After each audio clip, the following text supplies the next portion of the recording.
नमस्ते, मेरा नाम डॉक्टर वैशाली गोयल है। मैं फिजियोथेरेपिस्ट हूँ। मेरा क्लिनिक है जनकपुरी में। आज मैं अब कोर मसल्स की इम्पोर्टेंस के बारे में बात करूँगी। कोर मसल जो हमारी पेट की मसल्स होती हैं, उसकी क्या इम्पोर्टेंस है डे टू डे लाइफ में, आज मैं उसके बारे में आपको बताती हूँ। तो बेसिकली जो हमारी कोर मसल्स हैं, वो हमारी कमर के बैलेंस को, पेट के बैलेंस को, हमारी ओवरऑल बॉडी के बैलेंस के लिए बहुत इंपॉर्टेंट है। जैसे कि नेम सजेस्ट कर रहा है कोर। कोर मतलब something very important, something very deep. अगर कोई बहुत अंदर जाके जो मसल्स हमारी बॉडी में एक बैलेंस क्रिएट करके रखती है, उनको हम कोर मसल्स बोलते हैं। ये कोर मसल्स चार तरीके की, आगे पेट की चार मसल्स को कोर मसल्स बोलते हैं हम। बैक की मसल्स में अलग कोर मसल्स होती है, पेट की मसल्स को अलग कोर मसल्स होती हैं। दोनों मिलके एक पूरा कोर बिल्डिंग ब्लॉक बनाते हैं। इससे हमारे पेट का, कमर का, ओवरऑल बॉडी का एक बैलेंस बना रहता है। पेट वाली जो कोर मसल्स होती है, उन अब्डोमिनल मसल्स, चार तरीके की अब्डोमिनल मसल्स होती है। इसको हम आज कैसे कॉन्ट्रैक्ट कर सकते हैं। मेरे पास बहुत पेशेंट्स आती हैं, फीमेल पेशेंट्स आती हैं, मेल पेशेंट्स भी आते हैं। फीमेल पेशेंट्स आती है कंप्लेंट से कि पेट आगे की तरफ निकल रहा है, और जब हम उनको एग्जामिन करते हैं तो देखते हैं कि पेट के अंदर 4 उंगलियों जितना गैप है। उस गैप को हम बोलते हैं डायस्टेसिस रेक्टाई। सो डायस्टेसिस रेक्टाई क्या होता है? जैसे हमारी डिलीवरी होने के बाद अगर किसी का जैसे नॉर्मल डिलीवरी हुआ है, पर लेकिन जो पेट का जो मसल है, वो बेबी को कैरी करने के लिए अपनी जगह बनाता है। उस जगह को जब बेबी को हम निकाल लेते हैं तो वो जगह खाली जाती है, तो आगे से जो पेट की मसल्स है वो सारी लटक जाती है। तो उससे क्या होता है कि हम जब भी कभी आगे फॉरवर्ड बेंड करते हैं, या हम कोई भी वेट लिफ्ट करते हैं, तो मसल्स पे जोर पड़ता है और एक ऐसा लगता है आगे एक ओवल शेप का कुछ बाहर निकल रहा है पेट में से। उसको हम कहते हैं डायस्टेसिस रेक्टाई। वो हमारी बॉडी के लिए बिल्कुल भी अच्छा नहीं होता। उससे हमारे जैसे अगर कभी कमर में दर्द है तो हम देखते हैं, मेरे लिए बहुत कॉमन फाइंडिंग है, पेशेंट की कमर में दर्द है, मैं उनका एक ऑब्स्टेट्रिशियन हिस्ट्री लेती हूँ, तो उसमें वो बोलते हैं हाँ हमारा डिलीवरी हुआ था। अगर वो सिजेरियन है तो ऑब्वियसली उनके में बहुत 70% कॉमन है। अगर फैट भी ज्यादा है, वेट भी ज्यादा है, तो वो डायस्टेसिस रेक्टाई हमें मिलता ही है। फिर उस फर्दर हिस्ट्री पे जाके उन्हें पता चलता है कि उन्हें बैक पेन का भी इशू है। अगर बैक पेन का इशू है तो यूजुअली मैंने नोटिस किया है कि पेशेंट के डायस्टेसिस रेक्टाई मसल्स पॉजिटिव होती है, विच मीन्स कि मसल की जो टाइटनेस है, स्ट्रेंथ है, वो लॉस्ट हो चुकी है। पेशेंट सबसे बड़ी गलती क्या करते हैं कि जब भी डिलीवरी हो गया उसके 3 महीने के बाद जब भी उन्हें डॉक्टर बोलता है एक्सरसाइजेस कर लीजिए, वो नहीं करते हैं। हमारी इम्पोर्टेंस इतना एक्सरसाइजेस का कि अगर हमने डिलीवरी के बाद एक्सरसाइजेस कुछ टाइम तक, 6 से 6 वीक्स के बाद, it is safe to do exercises. Normal delivery में तो you can start with even after 1 month, और 6 वीक्स इन सिजेरियन डिलीवरी। अगर आपने एक्सरसाइजेस नहीं करी है तो उससे आगे जाके से 30s में, 40s में, 50s में ये प्रॉब्लम्स हमें ज्यादा बढ़ने लगती है, जब हमसे हमारी कमर पे जोर पड़ने लगता है, पेट पे जोर पड़ने लगता है, या हम कुछ भी हैवी एक्सरसाइज करनी है।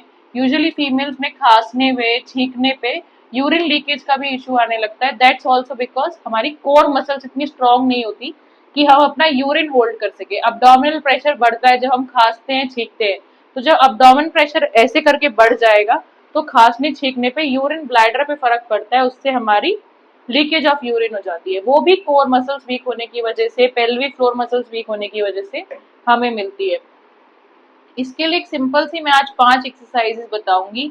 आप सिर्फ अगर अपनी कोर मसल्स को भी एक्टिवेट कर लेते हैं ये एक्सरसाइजेस करने से, तो भी आपकी बहुत सारी प्रॉब्लम सॉल्व हो जाएंगी। अगर आपको बैक में पेन है, आपको कमर में दर्द है, अगर आपको पेट में दर्द है, आपको लग रहा है कि नीचे की तरफ भारीपन हो रहा है, या यूरिन लीकेज का कोई इशू है, आप ये एक्सरसाइजेस करके देखिए, इससे आपको बेटर लगेगा। इसको जब एक्सरसाइजेस करेंगे तो ध्यान रखिए कि पेट की मसल को रिलैक्स रखना है, कॉन्ट्रैक्ट सिर्फ उसको जैसे मैं बताऊंगी वैसे करना है। अगर आपको फिर भी लग रहा है एक्सरसाइज करते वक्त कोई जोर पड़ रहा है, तो आप ये एक्सरसाइजेस मत करिए।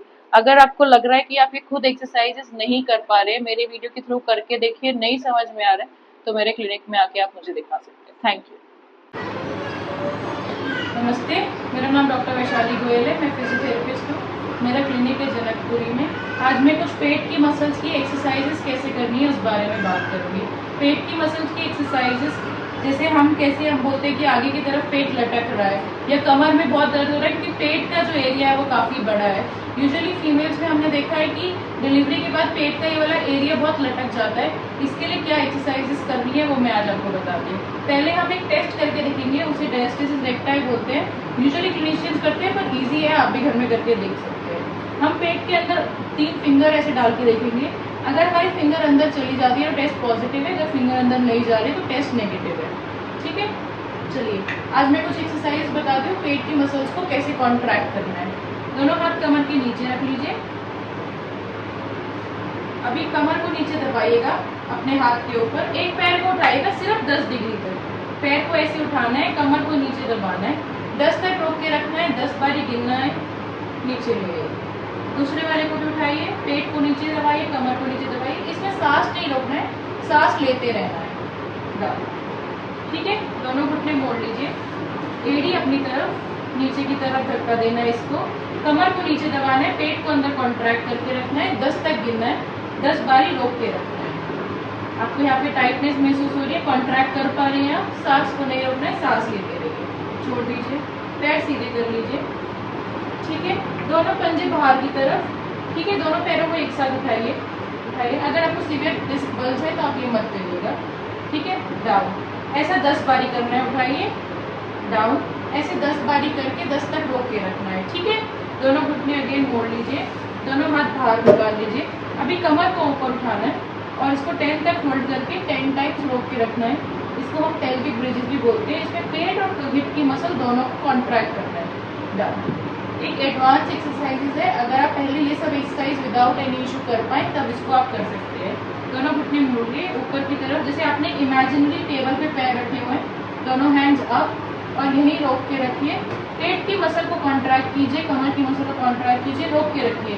आपको यहाँ पर इस वाले एरिया में बहुत अच्छा टाइटनेस महसूस होगा। ये बहुत एक अच्छी एक्सरसाइज है उनके लिए जो पेट के एरिया को कम करना चाहते हैं और पेट में जो लटका हुआ है महसूस होता है एरिया, उसको स्ट्रेंथन करना चाहते हैं।